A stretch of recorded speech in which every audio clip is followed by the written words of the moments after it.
என்ன பண்றா இவ? தியானமா பண்றா? அதையே இந்த மரத்துக்கடியில் உட்காந்து தியானம் பண்ணிட்டு இருக்கா. வா என்னன்னு கேட்போம். ஏமா என்னம்மா பண்ற? ஏம்மா டிஸ்டர்ப் பண்ணுறேன்? நானே ஸ்ட்ரெஸ்ஸை குறைக்கணும்னு சொல்லிட்டு மரத்துக்கடியில் உட்காந்து தியானம் பண்ணால் காற்று, இயற்கை, அந்த கிச்சு கிச்சுன்ற பேர்ட்ஸு ஸ்டர்ப்பிங் சவுண்டு இதெல்லாம் கேட்டால் ஸ்ட்ரெஸ்ஸு கொஞ்சம் கம்மியான மாதிரி இருக்குமா.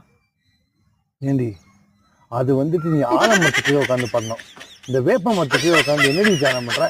ஆலமரத்துக்கு நான் எங்கே போவேன்? என் பக்கத்தில் என்ன இருக்கோ அதுதானே நான் பண்ண முடியும். வேப்ப மரமாக இருந்தான்னா ஆலமரமாக இருந்தா மரம் தான். விடுமா, என்ன தியானம் பண்ண கண்டினியூ பண்ண விடு.